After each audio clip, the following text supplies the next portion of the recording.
Semangat pagi anak-anak semuanya. Assalamualaikum warahmatullahi wabarakatuh. Selamat datang di channel Pak Guru.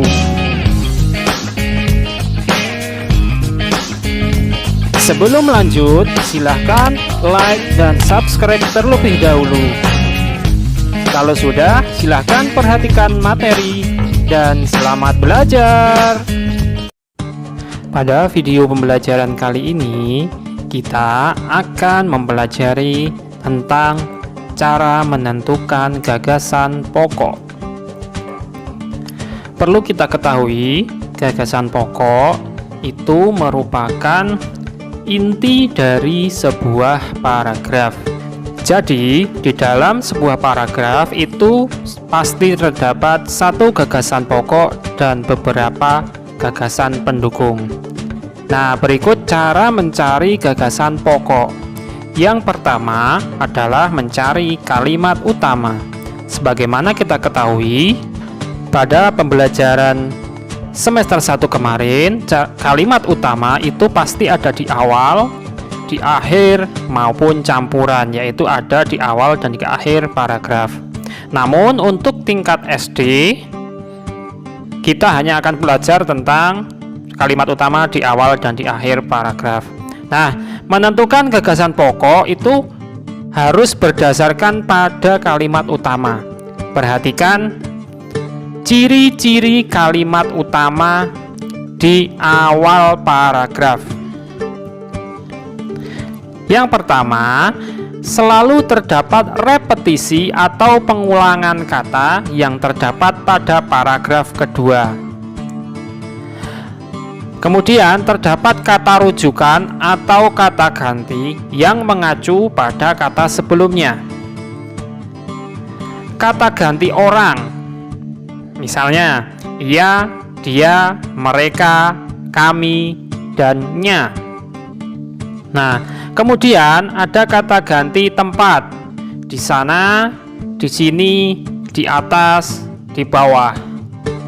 Kemudian yang ketiga, itu ada kata ganti rujukan benda, misalnya ini, itu, tersebut. Jadi terdapat kata ganti atau kata rujukan pada kalimat kedua. Contohnya, perhatikan sebuah paragraf berikut ini. Hampir setiap hari anak-anak kampung sebelah bermain sepak bola di halaman sekolah. Mereka bermain hingga matahari hampir tenggelam. Mereka membawa bekal makanan ringan dan air minum setelah bermain. Mereka membuang sampah di sana sembarangan. Nah, coba kalian perhatikan kata hampir. Pada kalimat satu, kalimat pertama terdapat kata hampir. Di kalimat kedua juga ada kata hampir. Nah, terjadi repetisi atau pengulangan. Kemudian kalian lihat yang berwarna biru itu ada kata mereka, yaitu kata rujukan orang. Berarti ini adalah paragraf yang mempunyai kalimat utama di depan atau di awal. Jadi gagasan pokok pada paragraf tersebut berada di kalimat pertama atau di awal, yaitu hampir setiap hari anak-anak kampung sebelah bermain sepak bola di halaman sekolah. Bisa kalian tulis secara lengkap. Kalaupun tidak, kalian bisa meringkas, namun isinya harus sama.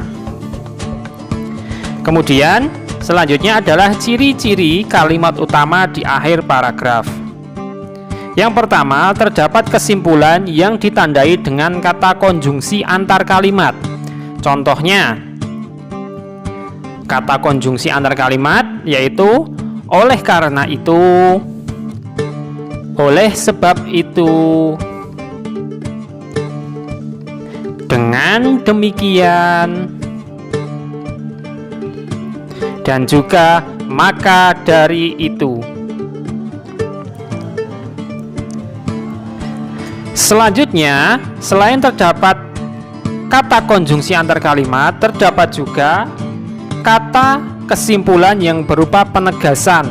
Contohnya, bisa kalian perhatikan yang pertama, jadi bahkan, maupun kesimpulannya. Nah, jika terdapat salah satu kata ini di akhir paragraf, berarti kalimat utama berada di akhir.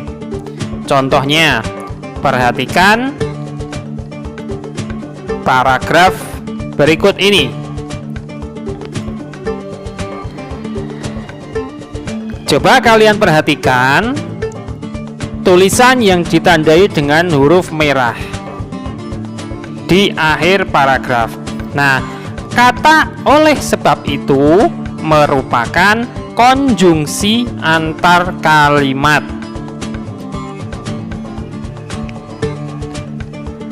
Sebagaimana kita tahu, letaknya di belakang. Jadi, gagasan pokok pada paragraf tersebut ada di akhir kalimat atau di kalimat terakhir yang ditandai dengan kata konjungsi tersebut.